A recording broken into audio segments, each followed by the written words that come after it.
नमस्कार दोस्तों, OCN network में आपका स्वागत है। मैं हूं ओंकार चौधरी। एक ट्वीट पढ़ रहा था मैं जैकी यादव का।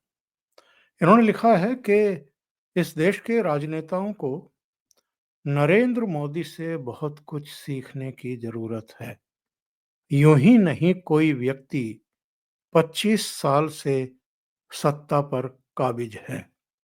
13.5 महीने गुजरात के चीफ मिनिस्टर और उसके बाद अब देश के प्रधानमंत्री 2014 से। आगे ये लिखते हैं कि नरेंद्र मोदी जी राजनीति में वो सब करते हैं जिसे हम चौंकना कहते हैं। पत्रकार साक्षी जोशी की मां का निधन हुआ। सबको मालूम है कि साक्षी जोशी मोदी जी की तकड़ी आलोचक है, मगर नरेंद्र मोदी जी ने उनकी मां के देहांत पर सांत्वना संदेश भेजा। सैफ अली खान 10 दिन पहले तक एक इंटरव्यू में बैठकर सरकार की बुराई कर रहे थे। वहीं फिर उन्हें नरेंद्र मोदी जी से मिलते देखा गया। वो उस भेंट की चर्चा कर रहे हैं जो कपूर खानदान राज कपूर के 100वें जन्मोत्सव के अवसर पर, जन्म जयंती के अवसर पर मुलाकात कर रहा था और मोदी जी उन सब से बैठ कर के बहुत ही पारिवारिक से दोस्ताना से माहौल में बात कर रहे थे। और उस समय भी कुछ वीडियो जारी किए गए थे जिनमें सैफ अली खान नरेंद्र मोदी की भूरी-भूरी प्रशंसा कर रहे थे। आगे ये लिखते हैं कि दिलजीत दोसांझ पूरे देश में घूम-घूम कर सरकार को टारगेट कर रहे थे और अब उन्हें मोदी जी से मिलते और उनकी तारीफ करते हुए देखा गया। नरेंद्र मोदी जी में बहुत तगड़ा राजनीतिक कौशल है। उन्हें मालूम है जिन्हें डरा धमकाकर नहीं झुका सकते हैं, उन्हें प्यार से झुकाया जा सकता है। ये इनकी राय है। इससे आंशिक तौर पर सहमति दर्ज करते हुए बात को आगे बढ़ाते हैं। नरेंद्र मोदी जब गुजरात के मुख्यमंत्री बने थे तब भी और जब देश के प्रधानमंत्री बने तब भी एक बड़ा वर्ग है, एक इकोसिस्टम है जो उनकी लीडरशिप को लेकर के, उन्हें लेकर के भी व्यक्तिगत रूप से हमले करता आ रहा है। और ये कौन लोग हैं? क्या वो नरेंद्र मोदी की इस ताकत को नहीं समझते, नहीं जानते, जिसका जिक्र इस ट्वीट में किया गया है? उनको उनकी ताकत का, उनकी काबिलियत का और उनके कौशल का भी बहुत अच्छे तरीके से ज्ञान है। बल्कि वो ये भी जानते हैं कि जो विनम्रता, जो कुशलता और जो नेतृत्व क्षमता और जो सूझबूझ और जो संवेदनशीलता इस व्यक्ति के भीतर और जो संस्कार कूट-कूट करके भरे हैं, जो भारतीयता कूट-कूट करके भरी है, वैसा वो कई जन्म लेंगे तो भी ये क्वालिटी पैदा नहीं कर सकते। और जो चांदी की चम्मच मुँह में लेकर के पैदा हुए हैं, उनके भीतर तो ये सब संस्कार, ये सब कौशल, लीडरशिप क्वालिटी, सबको साथ लेकर के चलने की कोशिश करना, ये सब है ही नहीं। ये लोग अपनी-अपनी पार्टी के, कोई राष्ट्रीय अध्यक्ष बना बैठा है, कोई कुछ बना बैठा है, लेकिन पार्टी के भीतर भी सबको उनकी योग्यता के अनुसार काम देना, साथ लेकर के चलना, उनको प्रेरित करना, इनके बस का बात नहीं है। तो ऐसे में क्या होता है, जब इनको लगता है कि हम सक्षम नहीं हैं, तो फिर इनके मुँह से गालियाँ निकलती हैं। और गालियाँ किसके लिए निकलती हैं? कि हम इस आदमी के जैसा अपने आप को विकसित क्यों नहीं कर पाए, वैसे संस्कार हमारे भीतर क्यों नहीं है। और देश की जनता का जिस व्यक्ति को भर-भर के प्यार मिल रहा है, समर्थन मिल रहा है, भरोसा मिल रहा है, वैसा प्यार, वैसा भरोसा, वैसा समर्थन हमें क्यों नहीं मिल पा रहा है? कुंठा इस बात की है। आपको ध्यान होगा 23 नवंबर को रिजल्ट आए थे महाराष्ट्र के और झारखंड के, और 25 नवंबर से शीतकालीन सत्र था पार्लियामेंट का। सत्र शुरू हुआ, सबको पता था कि शुरू के कई दिन तो ये खा जाएँगे। अंदर भी हंगामा करेंगे, बाहर भी हंगामा करेंगे, वो सारा ड्रामा इनका चला, हर सत्र में चलता है। और उसी सत्र के दौरान ये खबर जब आई कि वक्फ संशोधन बिल इस सत्र में नहीं रखा जा रहा है, उसे अगले सत्र तक के लिए टाल दिया गया है, तो उसको लेकर के बड़े हंगामे हुए। लोगों ने कहना शुरू कर दिया कि ये तो केवल चुनाव जीतने के लिए इस तरह के तुम छल्ले छोड़ते रहते हैं, जुमले छोड़ते रहते हैं, इनमें तो हिम्मत ही नहीं है। कुछ ने कह दिया कि साहब सरकार गिरने से डर रहे हैं। तमाम तरह की बातें जो भी वो कह सकते हैं नरेंद्र मोदी के बारे में। और इनमें ऐसे लोग भी हैं जो हिंदुत्व के खुद को संवाहक मानते हैं। वो लोग भी इस तरह की बातें कर रहे थे।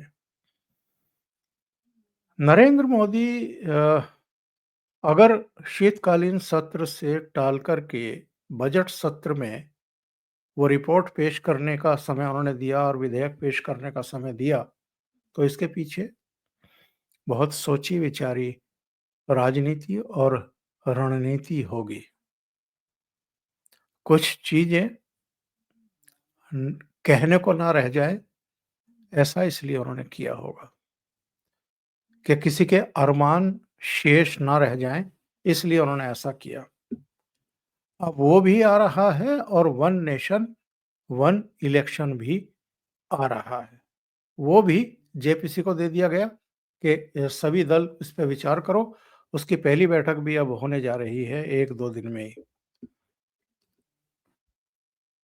नरेंद्र मोदी कितना डरते हैं या कितना नहीं डरते हैं, इस पर भी।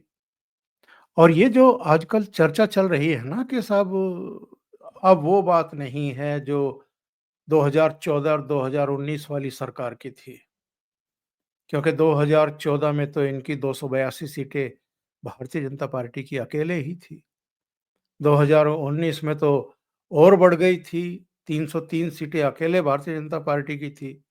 इस बार तो ये चंद्रबाबू नायडू, नीतीश बाबू और चिराग पासवान और कुछ दूसरे छोटे दल जिनमें एकनाथ शिंदे शामिल हैं, उन सबके रहमो-करम पर सरकार चलानी पड़ रही है।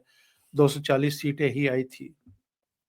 इन सारी चर्चाओं पर हम लोग वैसे भी ऑफ द रिकॉर्ड भी बात करते रहते हैं, ऑन रिकॉर्ड भी हमने चर्चा की।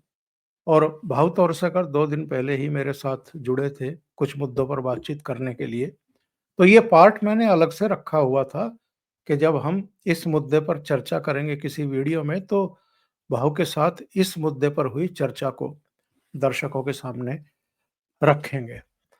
आइए सुन लेते हैं। मैंने उनसे यही कहा था, उनसे यही पूछा था जो आजकल शंकाएँ व्यक्त की जा रही हैं, और भाव ने इसका जवाब दिया। क्या जवाब दिया है मैं रिपीट नहीं करना चाहता हूँ, सीधे उसी को मैं आपके सामने रख देता हूँ। हैं इधर लोग कह रहे हैं कि साहब नरेंद्र मोदी कर क्या रहे हैं? जो काम 282 सीटों वाली सरकार ने नहीं किया, जो काम 303 वाली सीटों वाली ने नहीं किया, वो 240 वाली जो भारतीय जनता पार्टी है, वो one nation one election bill लेकर के आ रही है, वक्फ बिल लेकर के आ रही है। अरे भाई सरकार भी गिर सकती है, इतना बड़ा रिस्क क्यों ले रहे हो? तो आपसे समझना चाहेंगे कि नरेंद्र मोदी इतना बड़ा रिस्क क्यों ले रहे हैं? देखो, एक बात होती है, किसी इंसान की ताकत आपको समझना चाहिए। किसी इंसान की ताकत जो होती है ना, बाहर नहीं होती। मैंने औरंगजेब का एक किताब पढ़ा था। वो राजस्थान की मुहिम पर था और उसके बेटे ने बगावत कर दी। 3 लाख की फौज उसकी बेटे के साथ चली गई थी। उसके साथ कुछ 10,000 सैनिक बचे थे। लेकिन औरंगजेब तो औरंगजेब था। उसमें लेटर भेजा अपने बेटे को, और उसके साथ जो सरदार गए थे उनको लेटर भेजा था, 10 दिन में आकर यहां मेरे साथ नहीं मिल गए तो तुम पर हमला करना पड़ेगा। किस पर? 3 लाख की फौज पर 15,000 10,000 को लेकर हमला करूंगा, ये धमका रहा है कौन? औरंगजेब। क्योंकि उसका खुद पर भरोसा था। एक किसी बड़े बुद्धिजीवी का एक वचन है, जिनका खुद पर विश्वास होता है इतिहास उनका होता है, हिस्ट्री बिलोंग्स टू हिम। तो मोदी खुद पर भरोसा करते, मेजॉरिटी पर भरोसा नहीं करते। और ऐसा ही एक इंसान मुझे याद आता है, एंड्रयू जैक्सन, जो अमेरिका के 7वें प्रेसिडेंट थे। उनका एक वचन है, one man with a courage makes a majority. एक अकेला इंसान अगर उसमें हिम्मत है तो वो मेजॉरिटी वही होता है, ना कि उसके पीछे हाथ उठाने वाले लोग मेजॉरिटी होते। तो मोदी वो चीज है। अगर वो चीज समझ लो तो मोदी से आप लड़ सकते हो। ये जैसे भूल रहे, हाँ नीतीश टूट सकता है, नायडू टूट सकता है, ऐसे लोमड़ी जैसे थिंकिंग करने वाले लोग जब मोदी को हराने की बात कर रहे हैं तो मोदी खुलेआम मैदान में आ गए। भाई गिरा के दिखाओ, जाओ नीतीश को सरकार गिराने दो, चंद्रा बाबू की गिराने दो। होगा क्या? मिड टर्म पोल। मोदी जानबूझकर कर रहे हैं। जो आप बोल रहे हो ना कि 282 और 303 की मेजोरिटी थी, तब क्यों नहीं हुआ और आज क्यों हो रहा है? तो मोदी चाहते हैं सरकार गिराना, हाँ, लेकिन वो खुद तो नहीं गिरा सकते। गिराना किसको है? राहुल गांधी को गिराना है, नीतीश को गिराना है, नायडू को गिराना है। तो तुम अपनी भविष्य के बारे में सोचो, मेरे सरकार के भविष्य की चिंता मत करो। अभी सरकार गिरेगी तो भी चलेगा, मैं आज रेडी हूं चुनाव का सामना करने के लिए। तो वन नेशन वन इलेक्शन हो या वक्फ बोर्ड हो, ये सब जो ला रहे हैं तो इसीलिए तो ला रहे, क्योंकि मोदी मीन्स मेजॉरिटी। लोकसभा में कितना आंकड़ा है उससे कोई मतलब नहीं है मोदी को, क्योंकि मोदी मानते हैं कि मैं हूं तो मेजॉरिटी है। अगर ये समझ लेते हैं तो मोदी से लड़ सकते हैं और बाद में हरा सकते हैं। लेकिन आपको पता ही नहीं है कि मोदी क्या चीज है।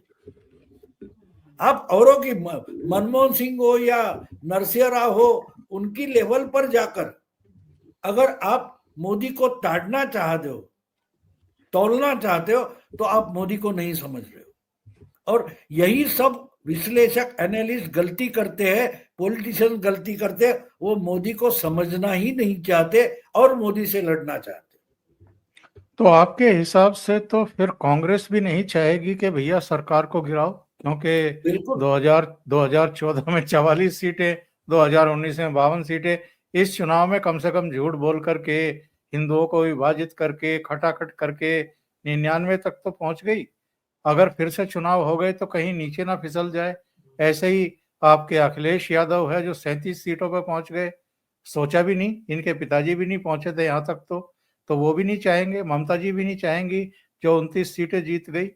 शरद पवार हों, जिनकी पिछली बार 4 सीटें आई थी, इस बार तो कम से कम 8-9 सीटें आ गई। तो ये बिल्कुल नहीं चाहेंगे कि मोदी सरकार गिरे।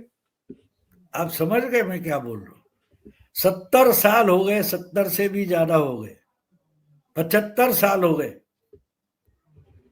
उस वक्त जो एटम बॉम्ब गिराया गया था, उससे 100 गुना बड़े क्षेपणास्त्र बने, मिसाइल बने, बॉम्ब बने, कितने गिराए गए।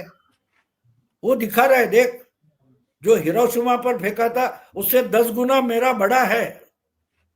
फिर ये बोलता है मेरा 15 गुना बड़ा है, फिर सामने वाला बोलता है मेरा तो 30 गुना बड़ा है हिरोशिमा नागासाकी से, फिर ये बोलता है मेरा तो 100 गुना बड़ा है। अरे यार गिराओ ना,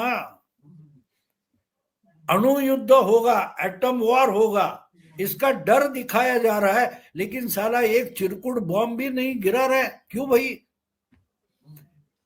तो जिस दिन गिराओगे उस दिन काम खत्म हो जाता है, उस दिन काम खत्म हो जाता है। मुझे डॉक्टर राम मनोहर लोहिया का एक कॉलेज के जमाने में या स्कूल के जमाने में पढ़ा हुआ इंटरव्यू में एक एटम वॉर के संबंध में था। ये बोले किसको डरा रहे? लोहिया बोल रहे थे, डॉक्टर लोहिया, ये रशिया और अमेरिका किसको डरा रहे हैं? एटम वॉर, अणु युद्ध किसको डरा रहे हो? गिरा दो, हो जाने दो। साले हम तो भिखारी है, तुम भिखारी हो जाओगे ना, लाइन में हमारे पीछे आकर खड़ा होना पड़ेगा। गिरा दो, होने दो। तो लोहिया जाकर भी 50 साल से ऊपर हो गए, अभी तक तीसरा अणुबॉम्ब तो गिरा नहीं है कहीं। तो मोदी की सरकार गिराने की बात जो है ना, वो अणुबॉम्ब गिराने जैसी है। और डराने की कोशिश है, किसको डरा रहे? वो डरता ही नहीं। मानो एक तरीके से लोहिया जितना लालू या मुलायम नहीं समझ पाए, उससे भी ज्यादा मोदी ने समझ लिया है। वो बोलता है गिरा दो, समझा? वो बोलता है गिरा दो, नुकसान मेरा होगा तो तुम्हारा नहीं होने वाला। तुम्हारे 8 है, तुम्हारे 12 है, तुम्हारे 17 है, तो मेरे 240 जाएंगे, मैं वापस 240 220 तो लाऊंगा। तुम्हारे कितने आएंगे? कांग्रेस के 99 आएंगे वापस, ममता के 32 है, आएंगे उतने। तो किसको डरा रहे हो यार? किसको डरा रहे हो? तो ये समझना जरूर। देखो, जो मरने से डरता नहीं, हारने से डरता नहीं, उसको आप डरा नहीं सकते। फिदाइन जिसको बोलते हैं, वो अजमल कसाब मुंबई आया था, वो जिंदा वापस पाकिस्तान जाने के लिए नहीं आया था ना, इसलिए 25,000 की पुलिस की फौज भी कम पड़ी थी। वो 10 लोग भारी थे क्योंकि वो फिदाइन थे। मोदी सत्ता जाने से, चुनाव हारने से डरने वाला इंसान नहीं है, यही तो उसकी ताकत है। आप डरते किससे हो? घर में इतने ताले क्यों लगाते हो? आपको डर है अपने घर में कुछ रखा है वो चोरी हो जाएगा। रास्ते पर जो भिखारी रहता है, रास्ते पर सोता है, खाता है, पीता है, वो तो उसको ताला लगता ही नहीं, उसको चोरी का डर है ही नहीं। ना उसको इनकम टैक्स का डर है, ना ईडी सीबीआई का डर है। तो डरते हैं वो जिनको कुछ बचाना होता है। मोदी सत्ता का लोभी है ही नहीं, तो उसको तुम क्या डराओगे यार? वो क्या हराओगे? अभी अक्टूबर में जयपुर डायलॉग के कार्यक्रम में जाना हुआ था हम लोगों का, और एक सेशन में मैं बाबा रामदास से बात कर रहा था, और डिस्कशन का विषय था मोदी, योगी और राजनीति। उस डिस्कशन में मैंने कहा चाहे योगी हों चाहे मोदी हों, ये दोनों ही एक्चुअल में तो राजनीति करते ही नहीं हैं, राष्ट्र नीति करते हैं। राष्ट्र के लिए क्या सही है, ये उसे दृष्टिगत रखते हुए फैसले लेते हैं। और भाव का भी सार यही है कहने का। और जो राष्ट्र के लिए फैसले कर रहे हों, केवल सीमित से राजनीतिक स्वार्थों के लिए फैसले ना ले रहे हों, उनको आप डरा नहीं सकते। मैं इसके और बहुत सारे उदाहरण दे सकता हूं। विमुद्रीकरण का फैसला ऐसा ही था, 2016 में लिया गया था, और चुनाव कब थे? 2019 में थे, लेकिन जीएसटी का फैसला कब हुआ था? ये फैसले बताते हैं कि नरेंद्र मोदी जब सुधारों की तरफ कदम बढ़ाते हैं, तो बिना ये सोचे हुए राष्ट्र हित में फैसले लेते हैं कि इससे मुझे नफा होगा, नुकसान होगा, वो नहीं सोचते हैं। हाँ, जनता समझ जाती है कि ये राष्ट्र हित के फैसले हैं। ऐसे अनेक फैसले वो अब तक ऑलरेडी ले चुके हैं। वुमेन रिजर्वेशन, जिस पर ड्रामेबाजी चलती रही, दशकों तक केवल राजनीति होती रही, और जब-जब किसी सरकार ने पेश करने की कोशिश की, तो पार्लियामेंट के भीतर ही उस विधेयक को फाड़ करके कबूतरों की तरह उड़ा दिया गया। सिर्फ महिलाओं के नाम पर राजनीति होती रही, और नरेंद्र मोदी ने जब वो पेश किया बिल, उसके बाद पारित हुआ और 2029 से वो लागू भी हो जाएगा। अनगिनत फैसले हैं जो इन्होंने 370 हटाना हो, 35A हटाना हो, सीएए लाना हो, या अभी जो कॉमन सिविल कोड उत्तराखंड में तो लागू कर दिया है, बाकी राज्यों में भी एक-एक करके ये आगे बढ़ाएँगे। वक्फ बिल हो, वन नेशन वन इलेक्शन हो, इसके कितने बड़े फ़ायदे देश को मिलने वाले हैं, आप कल्पना भी नहीं कर सकते। तो जो लोग ऐसा सोचते हैं कि वो इसलिए हिचक रहे हैं या एक रिस्क लेने से डर रहे हैं कि कहीं सरकार ना गिर जाए, तो उसका जवाब तो भाव ने दे ही दिया है कि आप नरेंद्र मोदी की जो अंदरूनी ताकत है, जो फैसले लेने की क्षमता है, उसको शायद अभी तक भी समझ नहीं पाए। अभी के लिए इतना ही। बहुत-बहुत धन्यवाद। अगर आपको ये चैनल और इसके कंटेंट पसंद आ रहे हैं, तो लाइक करें, कमेंट करें, वीडियो को शेयर भी करें। अभी तक अगर आपने ये चैनल सब्सक्राइब नहीं किया है, तो सब्सक्राइब कर लें। साथ में लगे बेल आइकॉन को दबा दें ताकि आगे आने वाले वीडियो और उनके नोटिफिकेशन आप तक पहुंचते रहें। बहुत-बहुत धन्यवाद। नमस्कार।